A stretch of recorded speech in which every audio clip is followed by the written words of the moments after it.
All right, good to see you this evening. As Chip said, we're going to have a look at another question. This is a question that was in the box, and I'm always excited to talk about these because it's evident that it's on some people's minds at least. This particular question dealing primarily with what happens after we die. Hades, place of paradise, great gulf division between the two in the story of Lazarus and the rich man, etc. There's a lot of questions involved with that. Even if you feel like that you have a fairly good idea of the answer to this question, I would urge you to first and foremost think in terms of how would I explain this to someone else.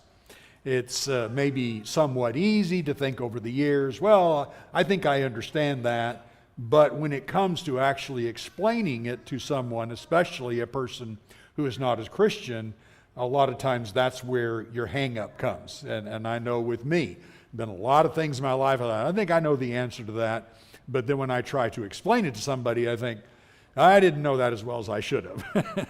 Especially when I'm trying to think in terms of what would be some of their objections to this, or what would be some things that they might ask in the midst of going through this. So there's a lot more to do with it than some of the simple things that we've often talked about of this particular question of what happens after death. By the way, one of the things I wanted to mention before we got started tonight, 2 weeks ago when we talked about the drinking of alcoholic beverages, etc., Chip made a final remark after that I really, really appreciated. It was a remark that I intended to make, but I was running out of time and forgot to say so. But just putting an amen on his remark, which was basically, I'll put my spin on it the same way. I don't see a big reason why to desire to want to find, even though there's not a thou shalt not touch alcohol to your lips. I have a hard time finding a good reason for it, just to say that much, especially in the society as we have, and especially with the seriousness of alcoholism that goes on and the seriousness of the example that we want to show for others. Just wanted to make that statement in case anybody misunderstood and thought maybe that I was saying, just have a blast or something like that. That was not my intention. I'm just trying to teach it biblically, and that's important. But I think it's also important to say we're going to be awfully careful about how we approach some of those things. All right, let's talk about this. What happens when we die? What is Hades? What's this place of paradise? Things like that. And we're going to start with Luke 16 and verse 19 through 31. And then I'm going to actually ask a few questions here and look for your insights on some of this particular text. And as we have been doing typically, at least with when I'm doing Sunday night, looking for the opportunity to do a classy sermon, somewhat of a sermon, but also somewhat of a Bible class as well. So Luke 16, verse 19 through 31, let's read it together. Jesus said, and he is, by the way, talking to the Pharisees, there was a rich man who was clothed in purple and fine linen, and who fared or feasted sumptuously every day. And at his gate was laid a poor man named Lazarus, covered with sores, who desired to be fed with what fell from the rich man's table. Moreover, even the dogs came and licked his sores. The poor man died and was carried by angels to Abraham's side. The rich man also died and was buried. And in Hades, being in torment, he lifted up his eyes and saw Abraham far off and Lazarus at his side. And he called out, Father Abraham, have mercy on me, and send Lazarus to dip the tip of his finger in water and cool my tongue, for I am in anguish in this flame. But Abraham said, Child, remember that in your lifetime, you in your lifetime received your good things, and Lazarus in like manner bad things. But now he is comforted here, and you are in anguish. And beside all this, Between us and you is a great chasm has been fixed, in order that those who would pass from here to you may not be able, and none may pass from there to us. And he said, Then I beg you, Father, send him to my father's house, for I have 5 brothers, so that he may warn them, lest they also come into this place of torment. But Abraham said, They have Moses and the prophets. Let them hear them. And he said, No, Father Abraham, but if someone goes to them from the dead, they will repent. He said to them, If they do not hear Moses and the prophets, neither will they be convinced if someone should rise from the dead. All right. The first thing I want to do here is ask a question that is not within the details of this text. And that question is, what's the purpose of this parable? I'm going to suggest to you it's a parable. Some people may disagree. I might mention that the way this starts, ESV doesn't say it this way. New King James does. King James does. Some of the other. And a certain rich man.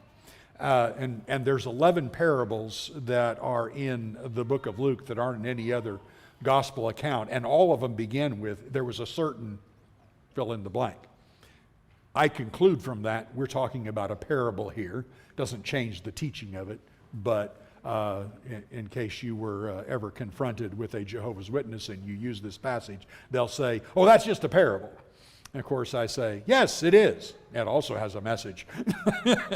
Let's just not discard it because it's a parable. But anyway, here's the main thing. First, I want everything in context so that we don't pluck this out. What is the purpose of the parable? Anybody want to give us a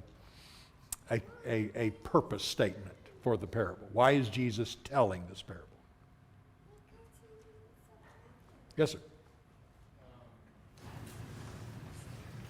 I'll go all the way back to where the red letters start and what the black letters were before that, which is in chapter 15. Then all the tax collectors and sinners drew near to him to hear him. And the Pharisees and scribes complained, saying, This man receives sinners and eats with them. And then he started telling parables. However, I think it was a message that he was trying to tell them that their ears that was clogged up with earwax were not going to be able to listen to the darkness. All right, so yeah, good. So first, this whole text begins way back in chapter 15, just as was pointed out. Begins with them complaining that Jesus hangs out with scribes and Pharisees, and he follows up with the parable of lost things. Everybody remember that. And he follows right after that with the parable of the unjust steward. So first, you guys don't care about people who are lost. And second, parable of unjust steward addresses what problem do they have? That's followed up by this particular parable. What's the primary problem he identifies in chapter 16 that these Pharisees have? Pardon? I couldn't hear you. No mercy. Okay, there's no mercy, that's right, but there's more to it in chapter 16. 15, yes, no mercy. 16, what's he focusing on? Look at verse 14. Money, wealth. That's right. After he gives the parable of the unjust steward, which says basically your salvation is very much dependent on how you use your wealth. They deride him over that. And he then follows up with Lazarus and the rich man to kind of pull the curtain back, if you will, and say, take a look between you and how you see the poor and what it looks like when God pulls the curtain of death back and sees how you are after this. One of the primary beliefs of the Pharisees was if you have wealth, it means God loved you better than everybody else, and God blessed you because you are obviously righteous, etc., etc. And if you're a poor dog, like old Lazarus was that laid at his gate, and you're all beat up and everything, or the parable of the Good Samaritan, the guy beat up on the side of the road, if that's who you are, you're there for a reason. I don't know how in the world the Pharisees somehow didn't understand the book of Job. Like the book of Job is showing you that I don't care how righteous you are, you can end up worse than a dog in your life. Things can really go wrong quickly. But they didn't get it. They still had that idea. And to somewhat justify them, you will remember that in the Old Testament, God did give a lot of promises, blessing type promises, physical blessing type promises, if they served him and were righteous. So I'm sure that was the conclusion, but they made it an absolute. And that was of course a problem. So it's interesting to see it from that point of view.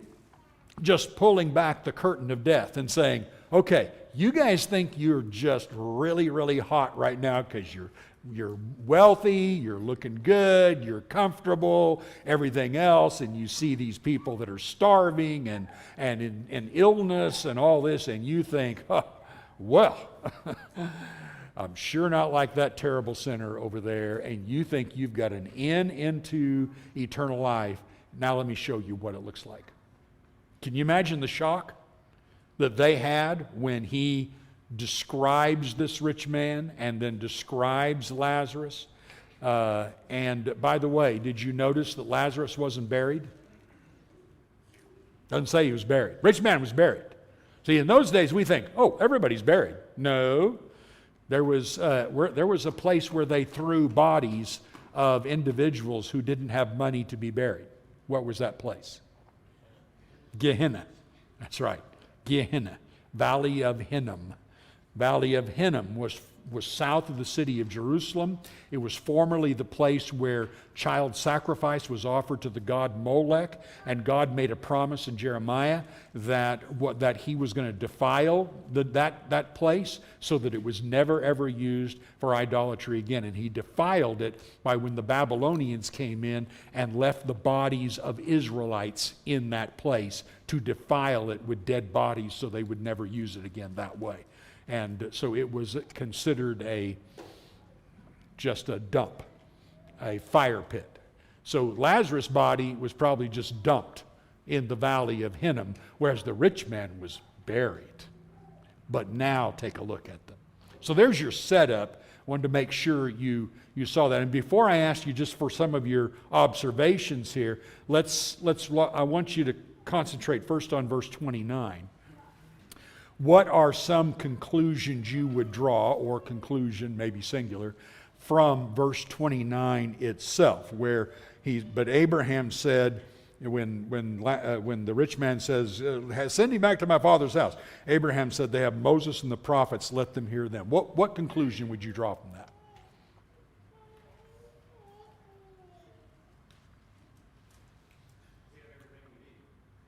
We have everything we need. What do you mean? No. First off, let me get the question. Maybe I didn't ask the question correctly. The rich man says, send Lazarus back to warn him. So maybe you need to explain what I mean by we have everything we believe. But Abraham says, we don't need to send him back. They have Moses and the prophets. So what am I supposed to learn from that? This is kind of I know this is not complicated, what I'm saying. Yeah. What? They think they're so proud of being children of Abraham, and Abraham's telling them that they should listen to him, and he knows they're not. Okay, what? I know, I'm very bad at asking this question, obviously. Kristen. Are you saying that they have the Old Testament? They should Yeah. In other words, what I just told you about Hades and about the people on where Abraham is and where the rich man is, that whole story, they can read about that in the Old Testament. So I know maybe I was not being specific enough, but the bottom line is, if you want to know about what happens after death, you could learn it in the Old Testament. And so Abraham's actually saying to the rich man, look, your brothers have no excuse. I don't have to send somebody back from the dead for them to know about this place. And you should have known about this place. They have Moses and the prophets. So you can draw another conclusion about the rich man and his life. Was he searching the scriptures? Was he studying about this? Was he trying to find out who would actually end up in this flaming fire when they died, etc.? No, he wasn't paying much attention to it. So anyway, I wanted you to see that part just as a bottom line. Jesus isn't revealing anything new here, right? This is something that had already been revealed from the Old Testament. Now, where would we go in the Old Testament to discover what Jesus said? Jesus said you could read about this from Moses and the prophets. So where would we go to learn about the idea of a sinful man dying and a righteous man dying, and where they are after death? So I'm going to suggest to you the passages so that you don't have to fumble around trying to find something. But here are two passages, first off, that talk about a good side of Sheol, which is the Hebrew for the Hades in the New Testament. So we begin with Genesis 37 and verse 35. Genesis 37 and verse 35. This is where Jacob has learned that Joseph is dead, in his mind at least. He draws the conclusion that Joseph is dead.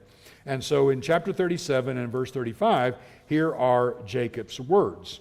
All his sons and daughters rose up to comfort him, but he refused to be comforted and said, "No, I shall go down to Sheol to my son mourning." What was Jacob's hope? He's going to see him again. And what is Sheol to Jacob? Bad place or good place? It's good, isn't it? He doesn't think, oh no, I'm going to go into Sheol and suffer in a flame. No, he doesn't look at it that way. He looks at it in a good way. I'm going to go to my son in Sheol. By the way, in the Old Testament, and this isn't real consistent in translation, but in the Old Testament, there's a different word for grave or tomb referring to a physical grave than there is Sheol. So when you see Sheol, you want to make that differentiation. By the way, the King James Bible translates Hades and oftentimes Sheol by what word?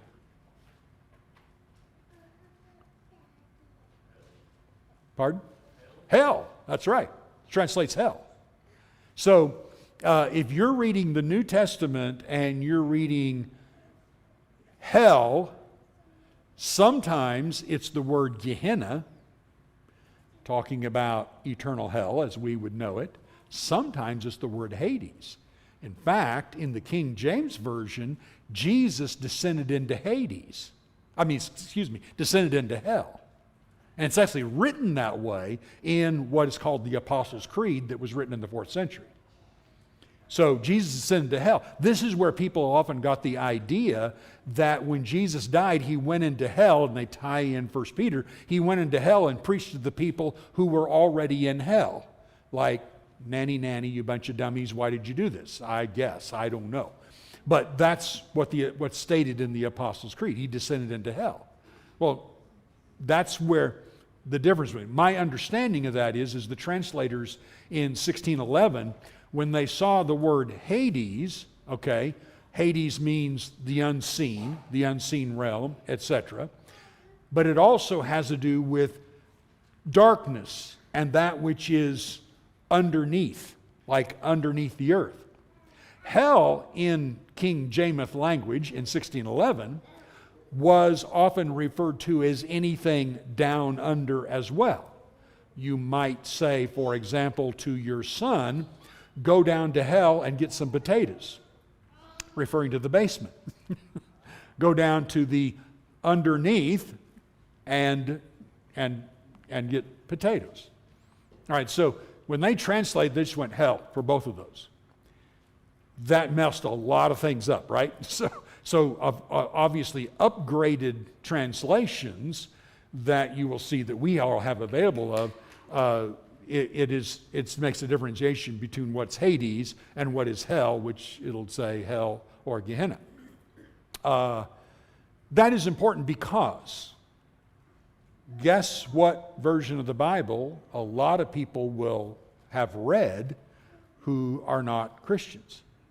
They've got Daddy and Mom's old King James, or they got a Pew Bible that is a King James, or they got, what are those Bibles that are Gideon Bibles that are in a hotel room or something. Those are all King James Bibles. And because it's 400 years old, it uses it that way, and it's kind of confusing. So I wanted to update you on that, just to make you aware. Somebody says, well, my version says that he went to hell. So you can see it there. Michael.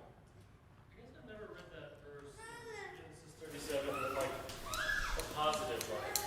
I always read it as like, this is almost Jacob admitting defeat, like, no, I will never be comforted again, and I'm going to go down to my grave weeping for my son. Yeah, but he's actually saying, I'm going to go to my son. But until he gets there, he's going to be weeping. I guess you could just say he's going to the grave where his son is. Yeah. But in the meantime, he's going to go. As he goes, he's going to go into that. Let's compare David's remark here about a similar thing in 2 Samuel chapter 12. 2 Samuel chapter 12. And this is when David's baby by Bathsheba dies, just as God said that he would. So in chapter 12, if you look down to verse 22, this is right after the son dies, and David then actually gets up and dresses himself and washes his face and asks for dinner. And the servants are very confused by this. And he responds to the servants by saying, while the child was alive. Let's start at verse 21. Then his servant said to him, what is this thing that you have done? You fasted and wept for the child while he was alive, but when the child died, you rose and ate food. And he said, while the child was alive, I fasted and wept, for I said, who knows whether the Lord will be gracious to me that the child may live. But now he is dead. Why should I fast? Can I bring him back again? I shall go to him, but he will not return to me.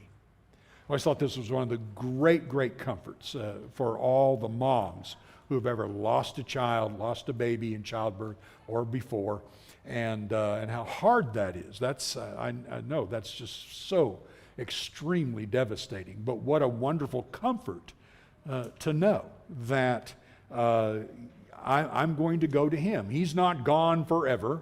My child is not gone forever. I will be reunited with that child, and we will have an eternity together.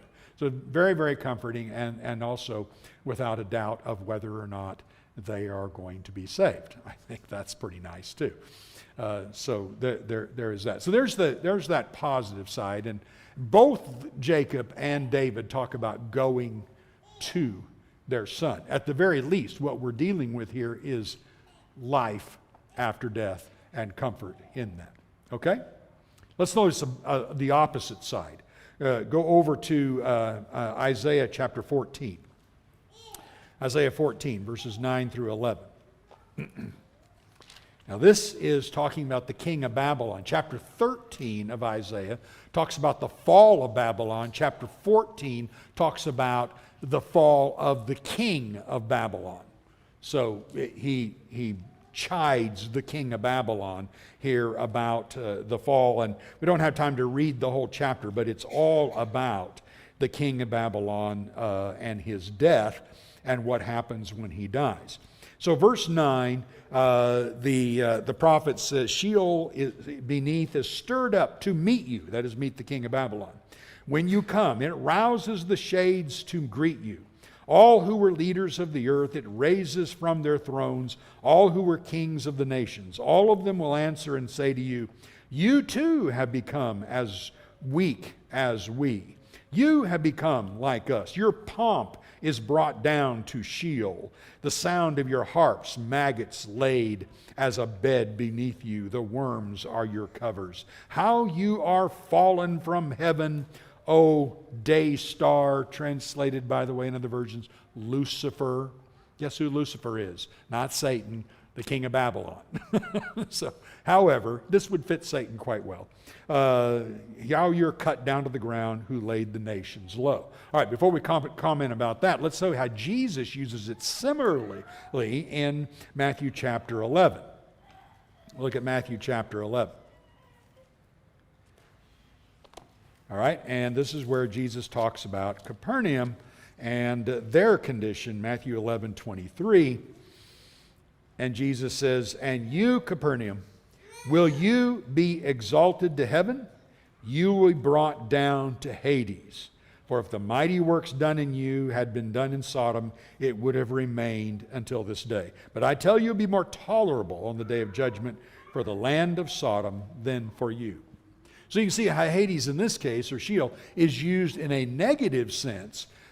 The king of Babylon is going to go to a place which is not good, and in fact he's being chided by the kings there, and I think this is probably hyperbole, but he's being chided about, oh, so you thought you were so great, now you're just like us, brought down, your body's eaten with maggots, there's no hope for you, all that. And then Jesus says concerning Capernaum that you're in the same condition. You're going to be brought down to Hades, which again just indicate your city will be no more. And there is no Capernaum today. It was destroyed, and that was it. In fact, I don't know if it's still true, but the last time I checked that a number of years ago was they hadn't found for sure the actual site that they were positive about of Capernaum. But anyway, that being may, you can see both sides of that. Well, there's a lot of other passages we could go to on that. You see both sides of that. Good side, bad side, to the same place. So Jesus then talks about it that way. Okay, accidentally punched this. Get back down here. All right, let's just very quickly, what other quick conclusions could you draw from this parable of Lazarus and the rich man? Anybody have some other conclusions that you think are important for us to note from what Jesus teaches in the parable?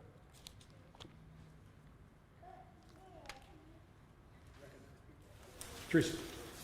Well, it's just that Lazarus was obviously considered righteous and to Abraham's bosom, but he was poor and begged, so he didn't have good things in mind. Yeah. Kind of like Jesus explained the parable. Here is Lazarus. He is now comforted.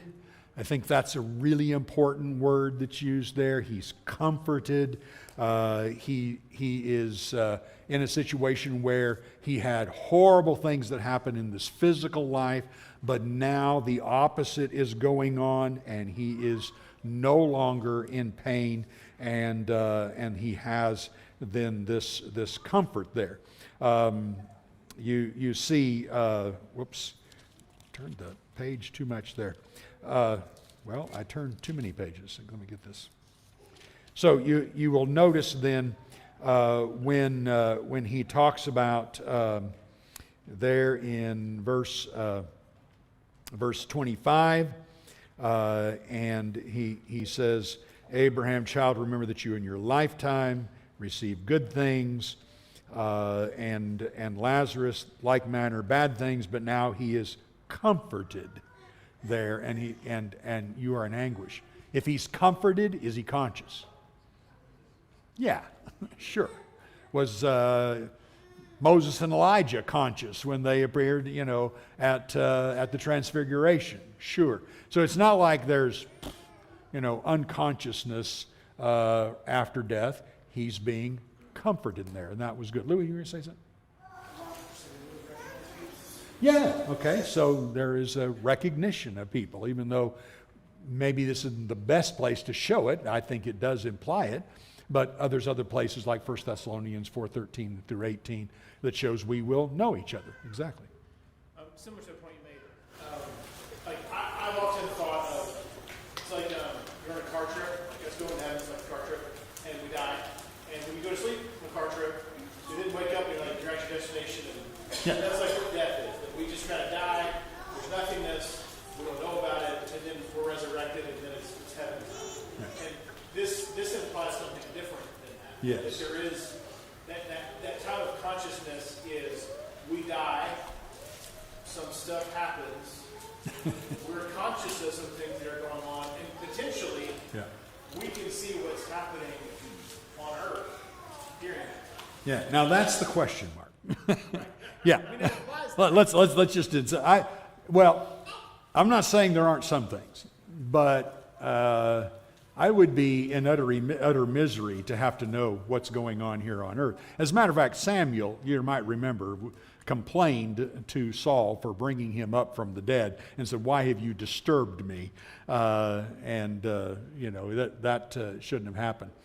There may be things like I mentioned this morning.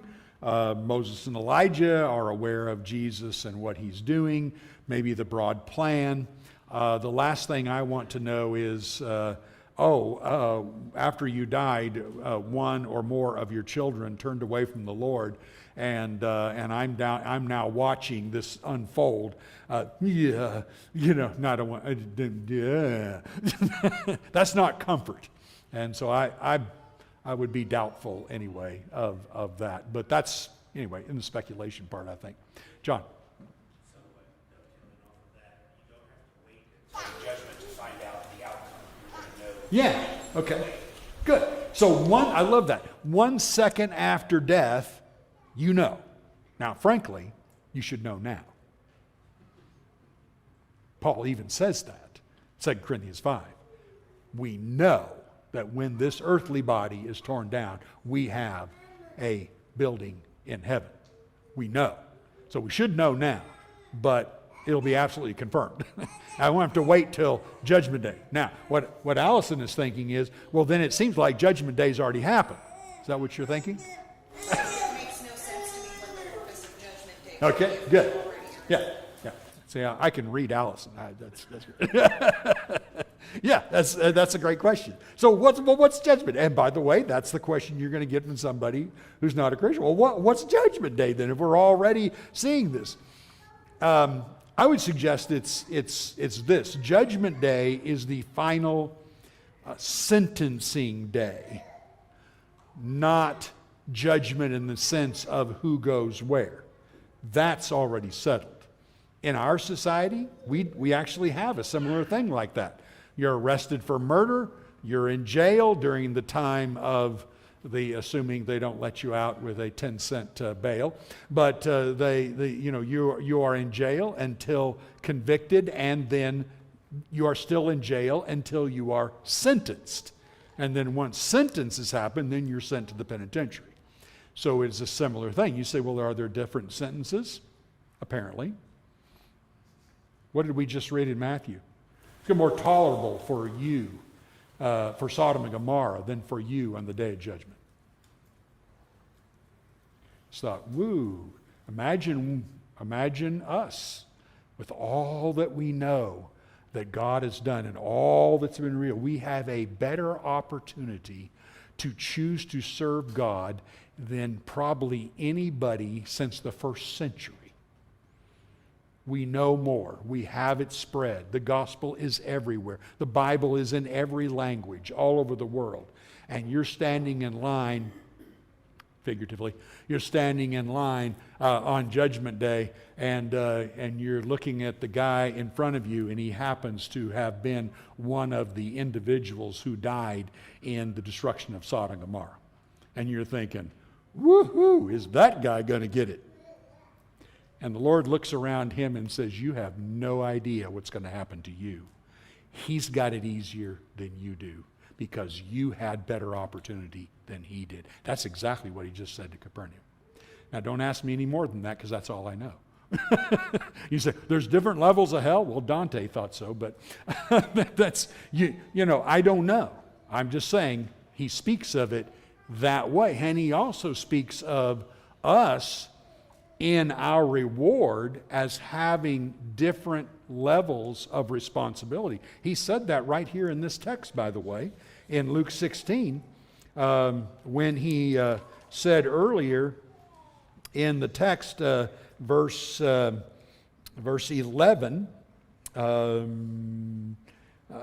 verse 10, one who is faithful in very little is also faithful in much. The one who is dishonest in very little is also dishonest in much.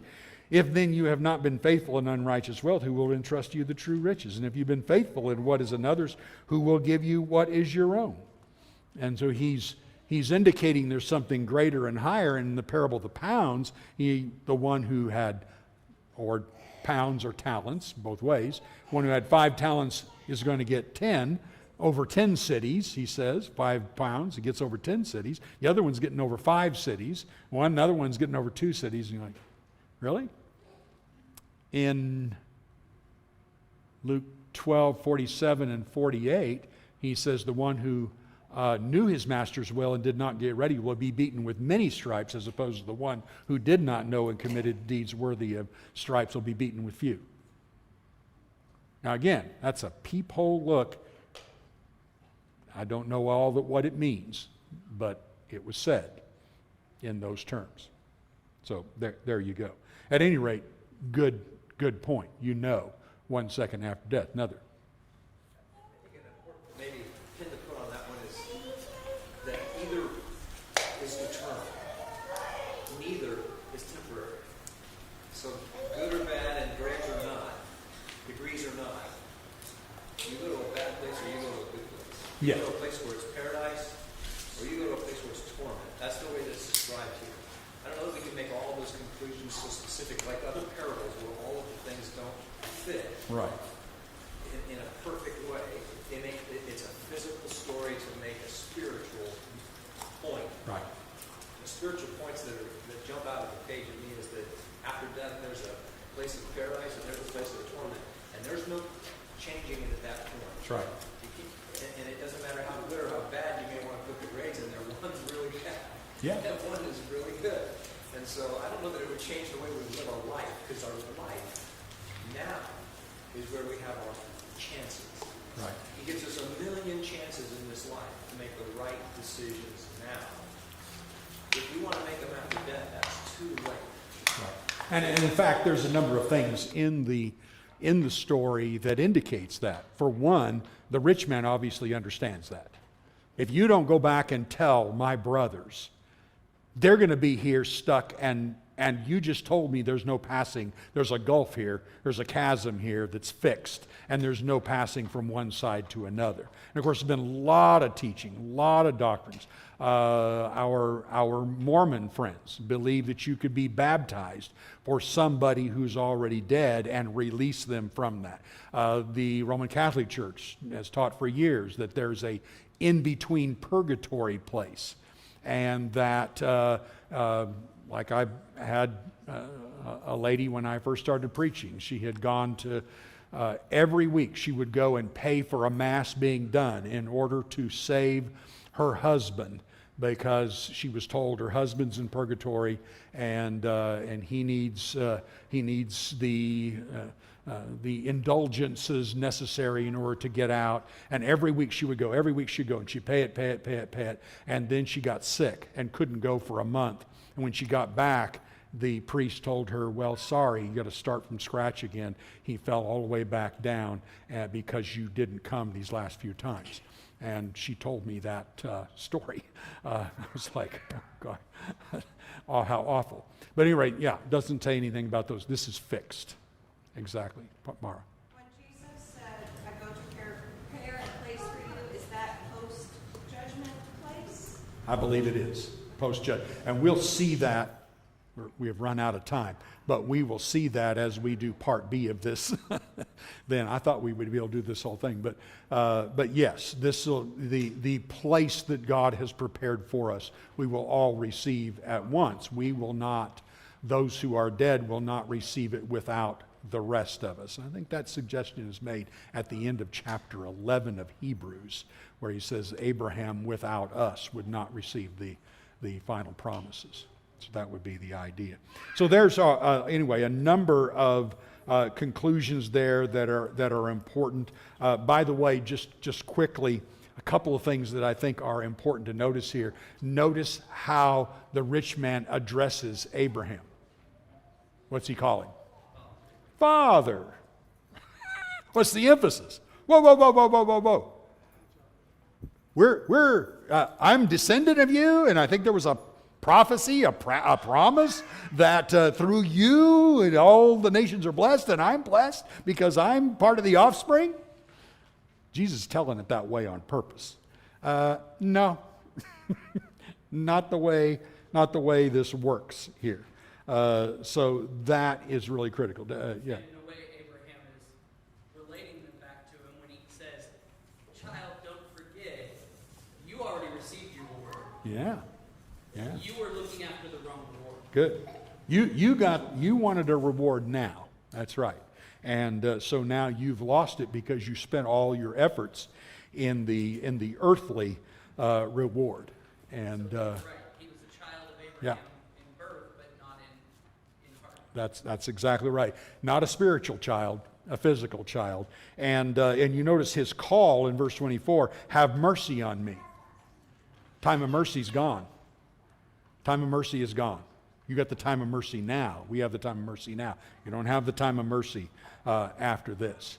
And of course, you see that contrast as we mentioned in verse 23. This rich man is in torment, and Lazarus is being comforted. So, very good contrast to note there. By the way, you ever do a funeral? There are things about this parable that I think are very, very important. I've often used this just to make one point in the funeral.